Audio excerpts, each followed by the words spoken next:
Hello everybody, Reggie Time here and welcome to another episode of Simplified Snap or Simplifying Snap, whatever the fuck I've called it, where I play some snap poker and hopefully try and explain what I'm doing in as simpler terms as possible so the videos are more watchable for recreational players that don't necessarily have tons of time to study the game but would like a few simplifications explained to them in a way that's like pretty easy to remember and pretty easy to try and adapt into your own game. Please don't forget to hit the like, share, subscribe, all of those things. Comment if you've got any comments on anything I've said or any hands that I've played. And please do feel free to come along and join the Facebook group. Preferably, if you do join it, don't be a dick. So yeah, with all that said, we're getting these preambles shorter and shorter. Let's get stuck in.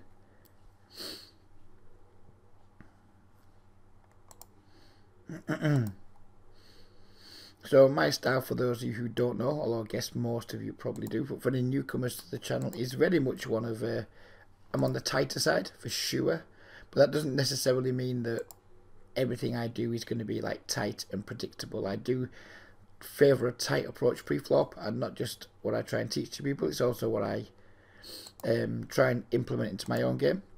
But then I like to think post-flop I'm capable of opening the toolbox a lot more than most people would expect nitty type players to be able to do. So that's hopefully what we're going to demonstrate here.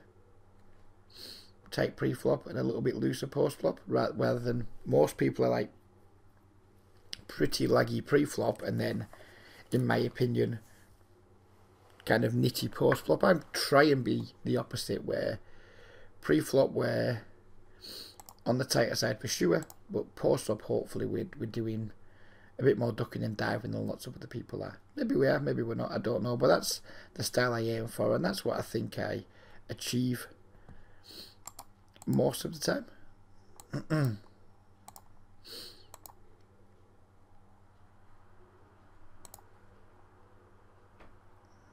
And he checks here.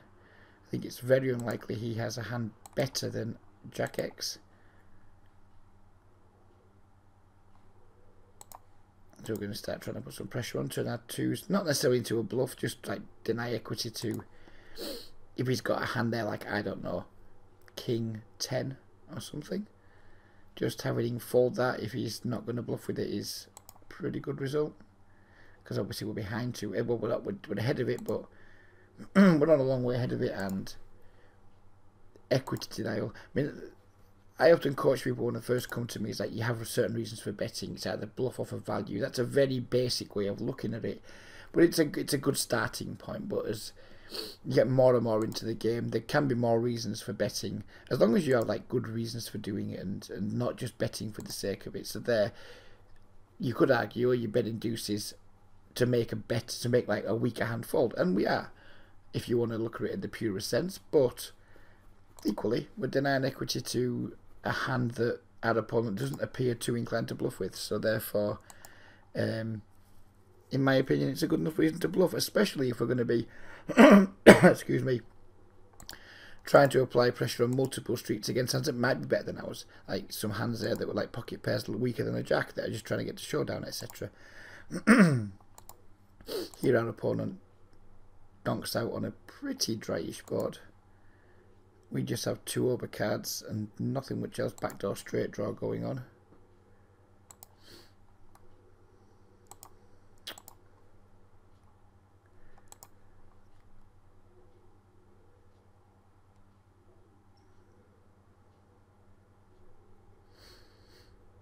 I'm not going to see bet bluff with the ace king in a multi-way pot when we're out of position. It doesn't seem like it's going to be making us too much money here.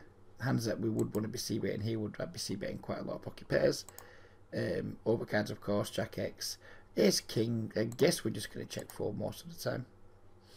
Ace Jack here could have some showdown value. His donk, two big blinds flop, and then check turn line doesn't reek of strength. It's, do we have enough showdown value, or do we need to bluff here? And we're going to try and trust in our showdown value.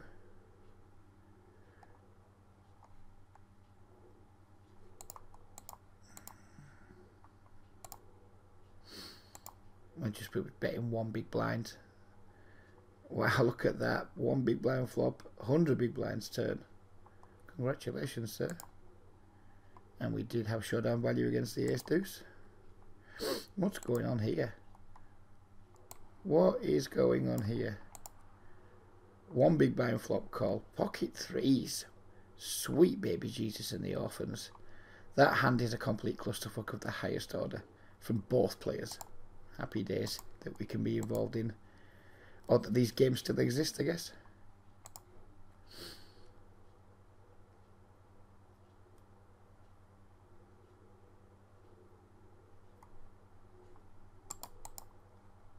I'm tagging players as a matter of demonstrating how it's good practice to do that, and we're not going to do it for the entire video, but anytime you see a player limping in, or anytime you see a player start with less than 100 big blinds, you should immediately identify that this player, whilst might not necessarily be a fish, they might play quite tight ranges, etc. So they're not necessarily just going to be, you can't just assume, oh, this guy's a called fish. You can make some assumptions that they're not going to be the most skilled players at the table, because any even half decent rig worth their salt understands the importance of keeping their stack topped up at all times. So it either means it's someone playing on their case money, therefore they're not sufficiently rolled, therefore they're not a winning player, or it's somebody who doesn't understand the importance of it, so therefore isn't thinking about poker on any kind of level where you want to give it too much respect. I'm going to definitely squeeze here with the jacks. This Exoroshi, I've given some stick last couple of sessions, but someone pointed out to me that he's actually quite a significant winning player in tournaments, which is bonkers, given that he plays super nitty and never has a full stack. But, you know, take results as we find. Super trivial call here. And we're going to win. Oh, yes, we are going to win. This flush draw is made redundant. Happy days.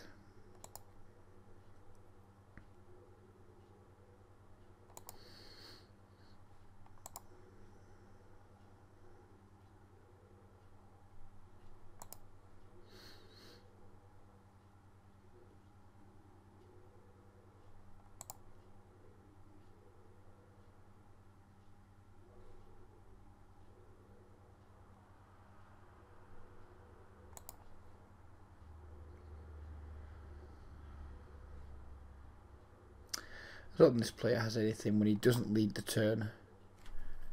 It's going to be super unlikely that he has anything good. We're going to bet just in case he has like a king or something that you might want to call two smallish bets with.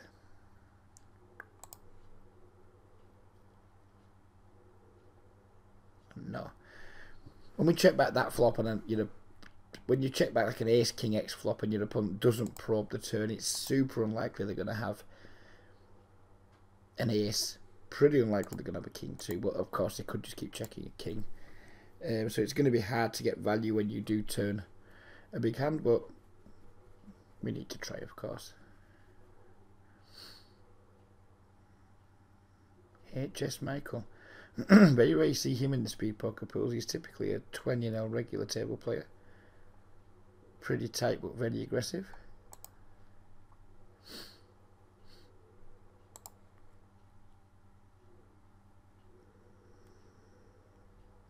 We've been 3-bet really small.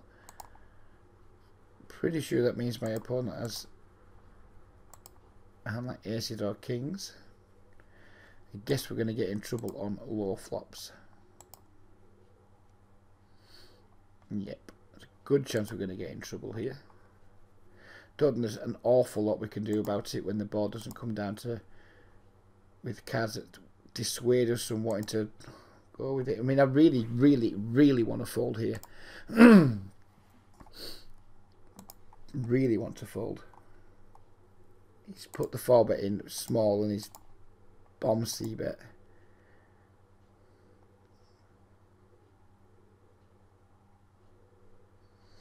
Right. This is what's going to happen here. We're going to call down. He's going to show us aces and we're going to demonstrate just how when it walks like a duck and it quacks, it's just a duck.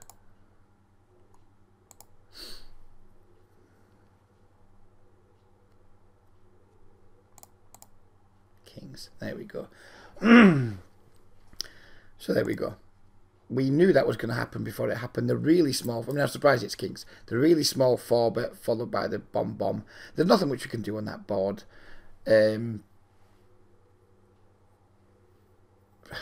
Yeah. If I was playing against that line,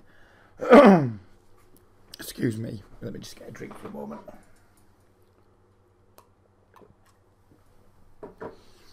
If I was playing in my usual games, my usual stakes against that line, I would almost certainly have folded the flop. The reason we called down there isn't necessarily because I thought queens were good very often, because I just didn't. It was clear with the way I was talking before the hand went down. But I wanted to call down just to show you guys that, you know, when players are taking particular lines that represent such a narrow range of hands, typically they're just going to have them. Like the small 4-bet pre-flop, it's not a bluff very often. It just isn't, you know. And let's get on with these twos, then we'll crack on. We're going to raise here. Hope he's got an ace that he doesn't fold.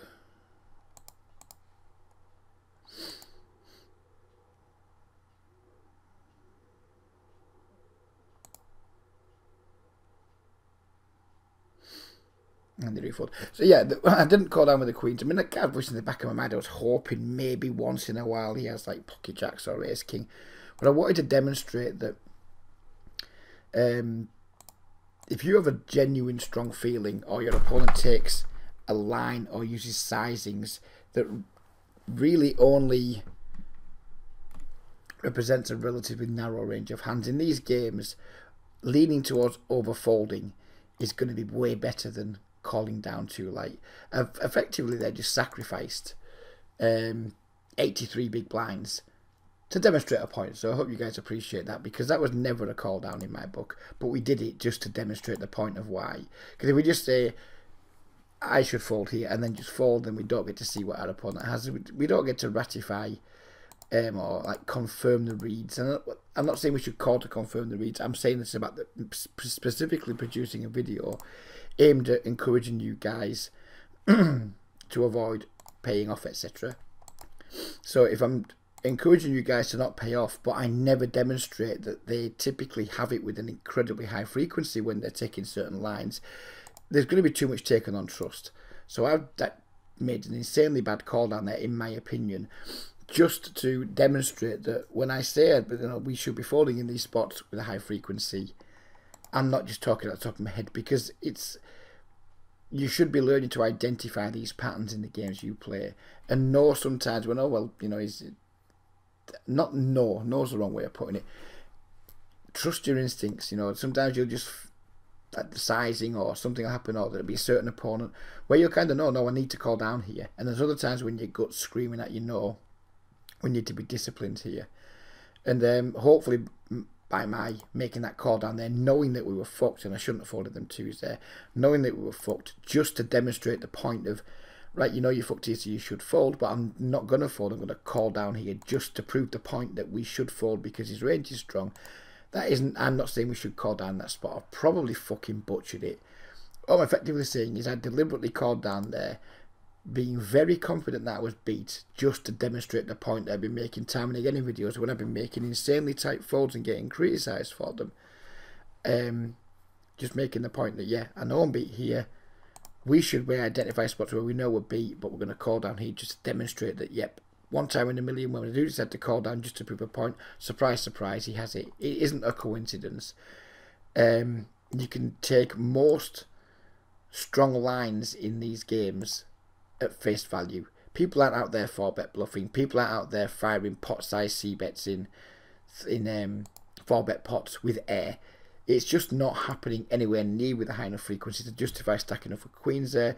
And hopefully my stacking off with queens will demonstrate that without you guys having to experience it for yourself time and again before you finally get the message that, you know what, sometimes you just got to make the tight later downs. So yeah, I made a sacrifice there with an 83 big blind sacrifice, and I'm pleased with myself for doing so.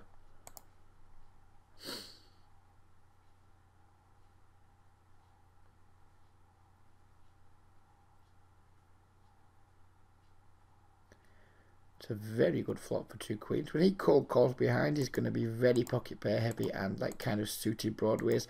Unless he's a complete whale, of course, then his range can be anything.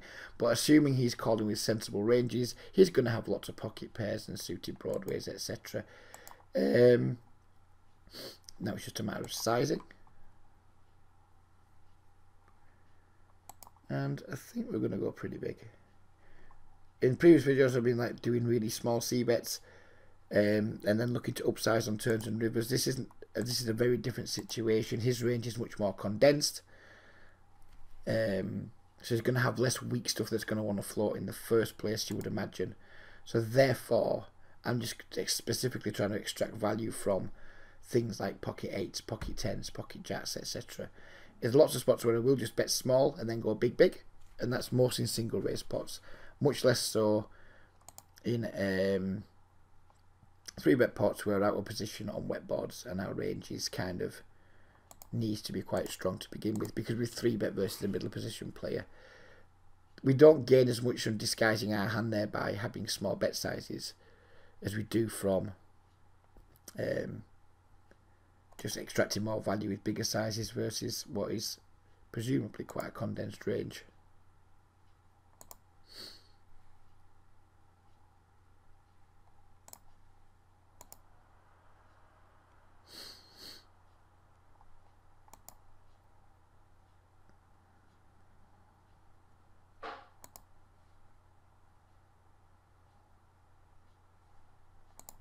I'm going to squeeze and then sadly fold to a 4-bet from Filou here. Don't feel like I want to just call here with King Queen suited versus a min raise and a call. He just can't be very strong when he only calls a min raise from under the gun, and who knows what his range can look like. But needless to say, if we get jammed on or small 4-bet, King Queen's not going to be in good shape against him. Whatever it is, King Queen isn't going to be in great shape, you wouldn't imagine, unless he's just a nutty type of player who just massively overplays like all pocket pairs there and just decides to fucking slam it in with pocket 3s. But we've no reason to think he's that type of player, so we would just make the 3-bet fold.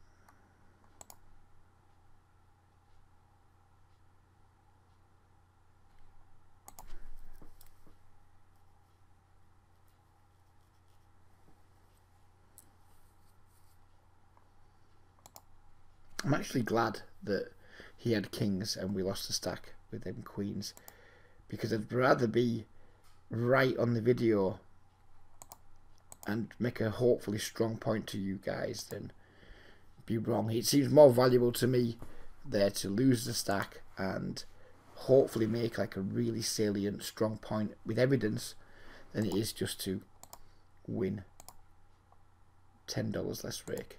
And that's not me trying to be like flash or anything.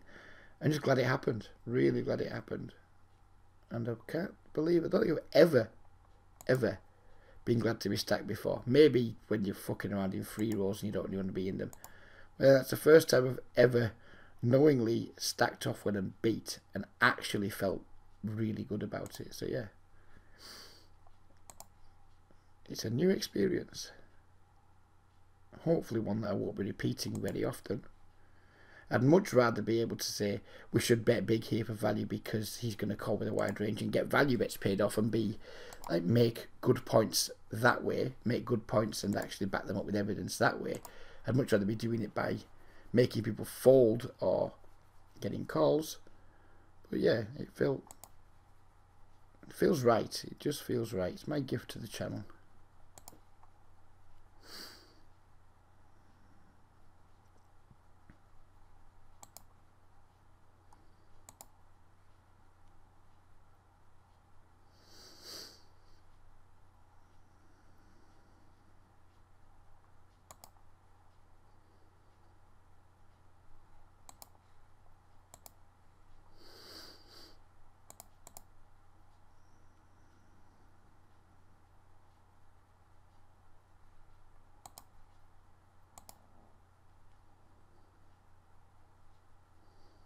So this is the board we want to be c-betting with a very high frequency. We did c-bet, we got called. We're going to check back the turn. Probably fold most rivers. We are going to make a small 4-bet bluff here with the ace-8 suited. Prefer suited wheel aces to do this with, but I'm going to make the small bluff. Part of me wants to raise here because this looks like he's just block betting with an ace. I think he bets bigger if he has a flush. And I believe block flushes a little bit with the jack of clubs. We're actually going to make a bluff raise here and try and get him off like a weak ace. And he instantly folded. Maybe he didn't even have a weak ace then. Maybe he was just pure bluffing for a small sizing. Slaventry was in the tank there.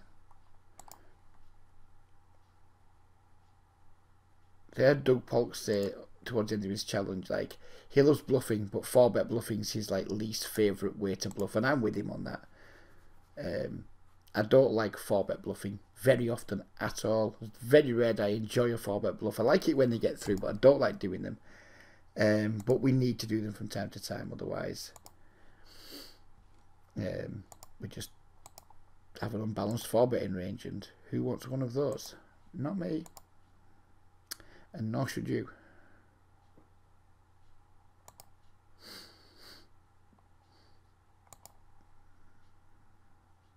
So when we are choosing hands to 4-bet bluff with, we want to be choosing hands that contain blockers to our opponent's 5-betting range, which obviously ace-8 suited blocks pocket aces, ace-king, ace-queen, that type of thing.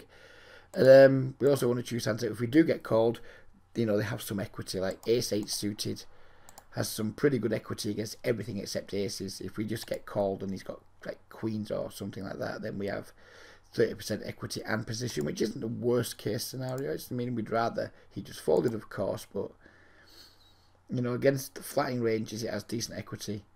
It's really easy to fold versus 4-bets, and it blocks a lot of blocks some 4-bet combos. So yeah, if you are gonna have 4-bet bluffing ranges, I would recommend you start using hands that contain aces, usually like suited aces. My absolute nut favourite 4-bet bluffing hand is ace-4 suited. Don't know why, just is. If I see a 4-bet suited and I get 3-bet, that's usually the one where I feel like I want to put a 4-bet bluff in. But you know, I think putting some more suited aces in there certainly can't be a bad thing, as long as I'm not overdoing it, of course. So we open the button, he's led out for full pot. We just have bottom pair. I'm not even sure I open this hand, it's just complete autopilot. It wouldn't typically be in one of my button opening ranges, but we're not going to call with bottom pair versus that particular sizing.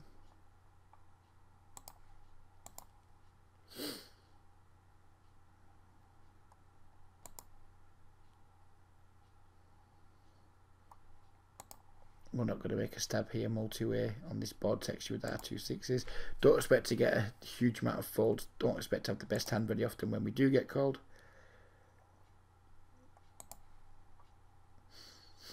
These are situations where I just rarely fight for pots. Multi-way limped pots when we're out of position. I'm pretty happy to take some very weak lines in those spots when we have like relatively weak made hands.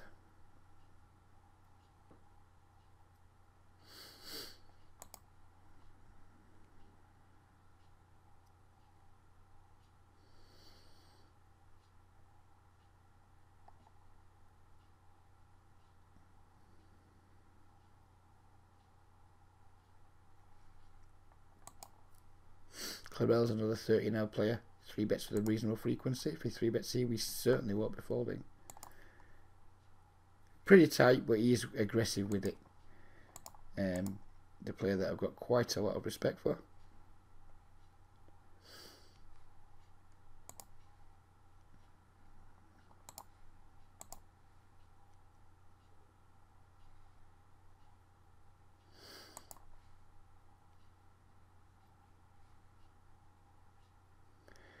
second pair and an open-ender. It's easy to overplay here and like want to raise because, oh, I've got a pair of a straight draw. But it really sucks if we get 4-bet. If we get called, then we probably don't have the best hand. So we're just going to call, take our pot odds, and try and use our position wisely. Trading trips is obviously nice.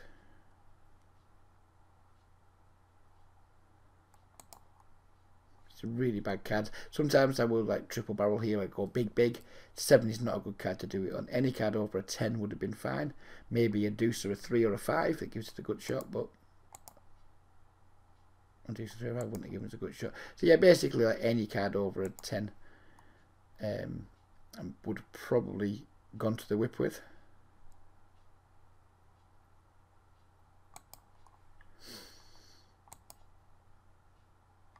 And now we're just going to fold, of course.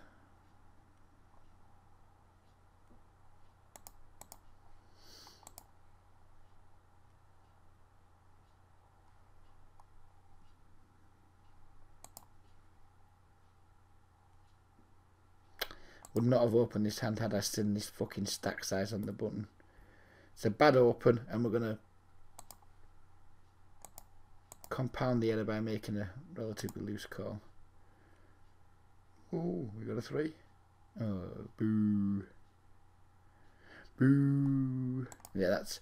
It's a pretty weak hand to open from the cutoff anyway. It's a big mistake from me not noticing his stack size on the button. Yeah. Not my finest hour.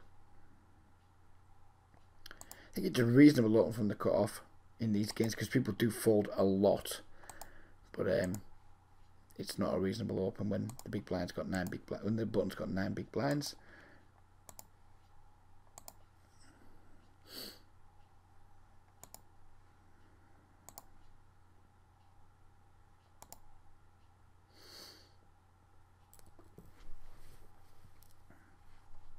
Forever telling people off when they come to me for videos or when they come to me, for coaching or what have you, and they haven't noticed someone's stack size, and forever telling them off saying pay more attention. That's just sloppy. It's an error you don't need to be making. It's really quite bad to not notice stack sizes behind you, and I open 4 high when there's a 9 big blind stack on the button. I'm already quite nervous with these 10s, and his stack size isn't super encouraging to make me want to like set mine versus, but 10s is just too strong to fold for a 3-bet because we're not always just set mining. This is different to the situation before when the 4-bet came in. The 4-bet like represents aces and kings really hard, whereas a 3-bet can represent a lot more, like ace king, ace queen, ace jack, etc. as well as the big hands too. So sometimes we can like try and play some poker post flop on some good boards for us. This isn't a particularly good board, and if you see bets we're going to fold unless it's tiny. But obviously I would much rather he had a larger stack size there when he 3-bets us. Here's this dude again. We just have to defend this. I think 3-bet and calling it off would ensue. We probably got it in not great shape, but certainly not going to fold for a 2.3x open. I just have some respect, sir. I mean, if I was playing in a game, even if it was on my case, but I put like just my last $10 on, if I dropped down to 90 cents, I'd probably just fuck off and leave it and just have 90 cents on the site until the next time I made a deposit. I wouldn't sit in a game, in a cash game, and grind a 9 big blind stack. Reminds me of like Phil Helmington. He used to fucking do it on the big game and what have you. I mean, clearly the man had like untold millions of dollars where he could just pull up and rebuy, but he'd fuck around on like, and he'd buy him for 100,000 at 200, 400, and fuck around like with an $11,000 stack, and then run it twice and 3 times when he got it in. I mean, I don't know. Have some fucking dignity. And if you have only got 9 big blinds left, then just sort your life out, basically. Just sort your life out. Could be limp raising here. Due to his stack size, we're going to downsize to my usual 5x open because we won't be calling should the limp raise come in.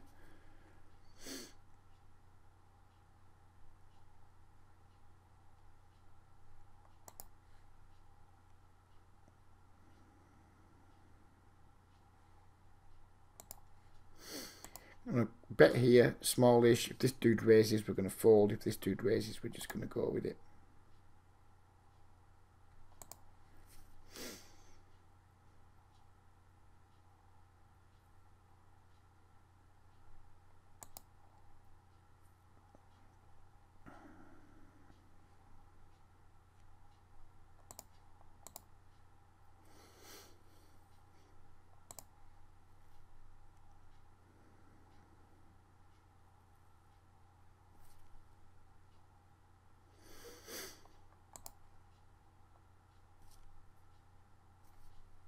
And then multi-way pot here, so we're going to see bet bigger than usual. In that, I said in the past few videos, we've been using smaller bet sizes on flops in heads up pots, but in multi-way pots we've kind of been a lot more honest, and just when we don't have much, just giving up a lot in multi-way pots. So if I'm going to be in a situation where I don't have many bets, then I'm going to use a big sizing. That's kind of how it works with bet sizing. If you in a situation where lots of your range wants to bet, then you want to be choosing a smaller size. And if you're in a situation where you're not going to be betting very much with your range, you're not going to have many value hands and not have many strong draws, etc., then you want to be like betting with a lower frequency but using a much higher sizing. If you follow those general rule of thumbs, you're going to be doing fine in these games.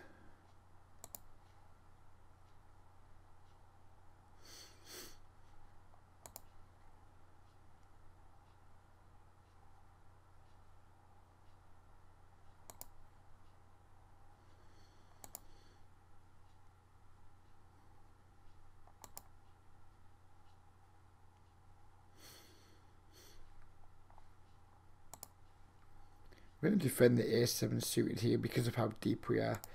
Having hands that can like draw to the nuts and make nut flushes is really nice. The deeper we are, the stronger they become, and the more inclined we should be to defend them. This hand has significantly less value if he had 50 blinds than it does when he's got like 150 plus blinds. Although I'd much rather be in position, of course. When he checks back, pretty much not giving him credit for having a super strong range. I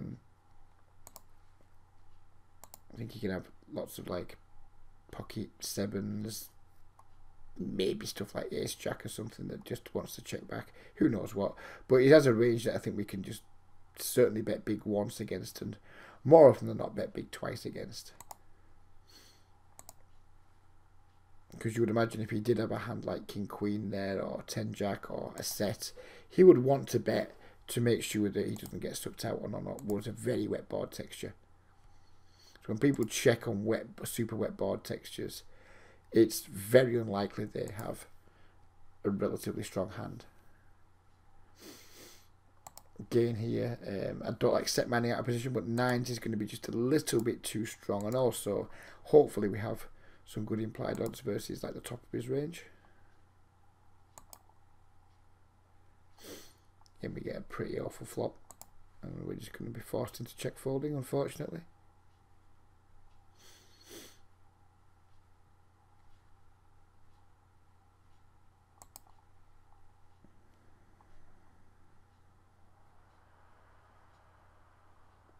He can still have some pretty strong hands here that want to check back. If he's got aces, for example, it's not a big stretch for him to like want to pot control in case I have sets of 10s, sets of queens, etc. So just because he checks back, it doesn't necessarily mean he doesn't have some strong hands sometimes still. Most of his hands that are going to be wanting to 3-bet middle position versus big blind are going to have an awful lot of high card strength. I don't think too many players have like your 10-9 suited, your 9-8 suited. Some will, don't get me wrong. It wouldn't be beyond the realms of possibility for him to show up with like 10-9 suited here, or 10-8 suited, or Jack 10 suited. But what I'm effectively trying to say is, I don't think this is a good spot to try and start turning pocket 9s into a bluff, because a lot of the stuff that checks back the flop will absolutely be calling the turn. and he actually just had aces and decided not to bet any street. So again, I'm really pleased that the things I'm saying are then being borne out by the hands players are turning up with. It's really important to me that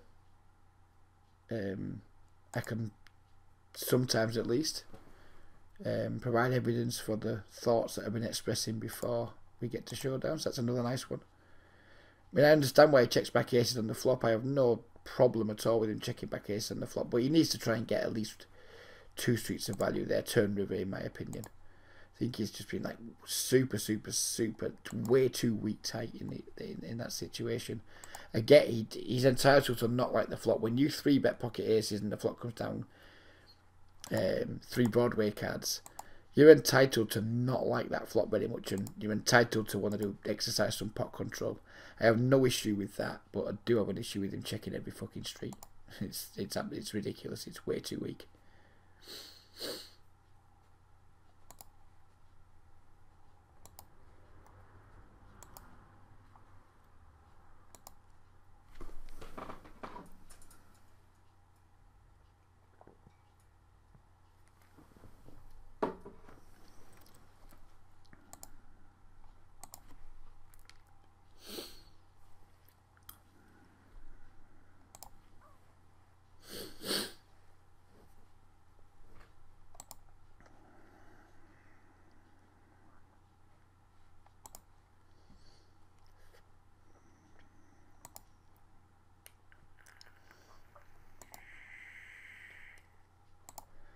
A bit really small here, try and get some value from Jack X with our Queen 5.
Need to bet here with our ace king. Still has plenty of showdown value.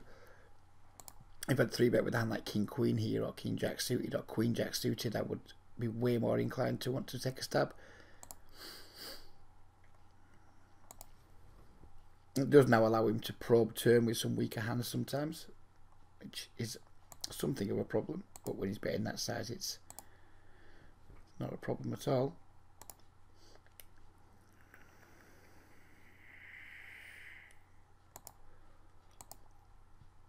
And versus these sizings, I think maybe that we could have thought about raising. If we wanted to bluff here, we can't bluff now because we just don't credibly represent anything, and I wouldn't expect him to fold any pairs on this run out.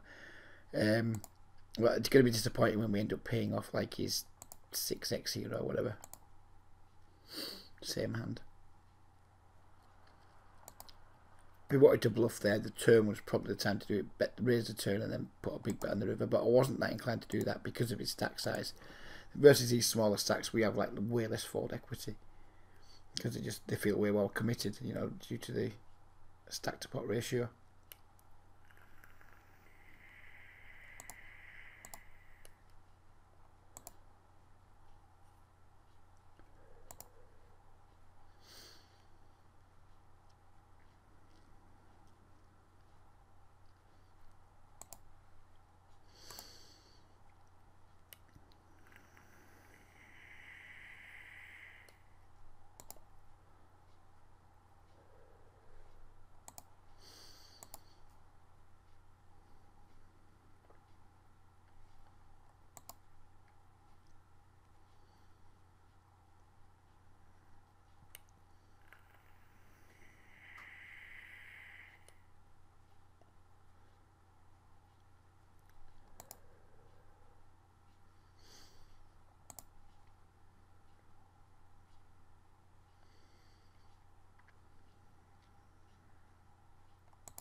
this deep we're going to call with a 6-5 on the button. I am slightly concerned because this guy is pretty like jam happy in spots like this, but the opportunity to play a nice suited connector in position deep versus 2 opponents is too much for me to want to overcome, and not see better than the ace queen here in a heavily multi-way pot, even though it's a pretty good flop for our range.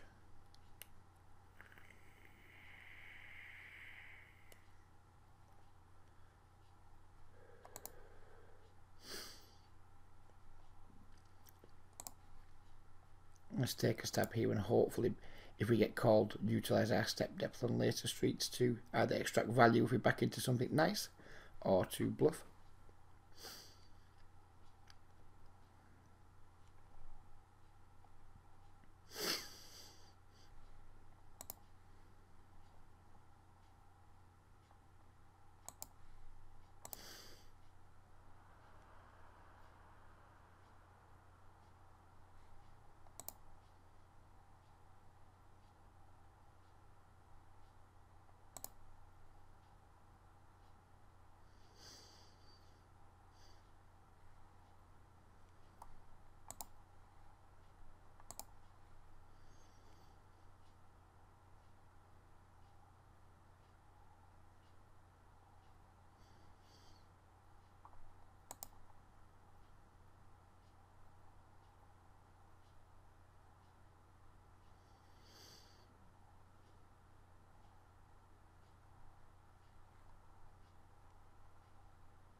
So we're going to be playing around to our blinds in a moment and ending the video. Hope it's been a useful video. Feels like it has been. Made a couple of good reads. Made an atrocious call to demonstrate that we've made a good read, and made a good read with the 9s, and identified that our opponent could still have a pretty strong hand despite him taking a weak line. So yeah, pleased with the outcome of the video. Even though we've lost a tiny bit of money. I mean, we'd have had a... If it wasn't for the atrocious call down, the deliberately atrocious call down with the queens, then it would have been a winning session. As it is, it's a slight losing session, but that's going to happen when you deliberately self-harm for the greater good of the community. So yeah, let's click out the see outy thing.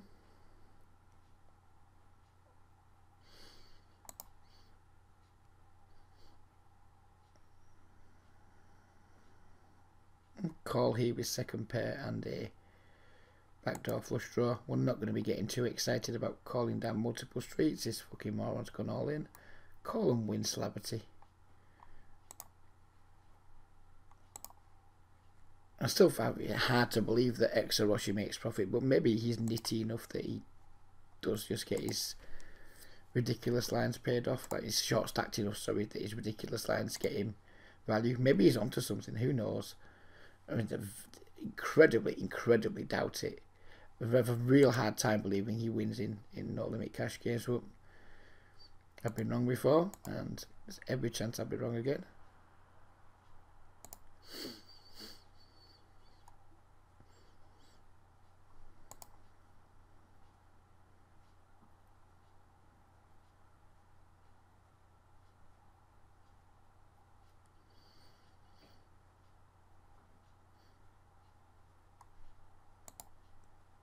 And there we go. That's the end of the video. I'm 45 minutes again. Really pleased with the video. I hope you guys have been pleased with it too. If you've reached this far and you haven't yet hit the thumbs up button, I'd be most grateful if you did it now. Thank you very much. Take care everybody, and bye bye for now.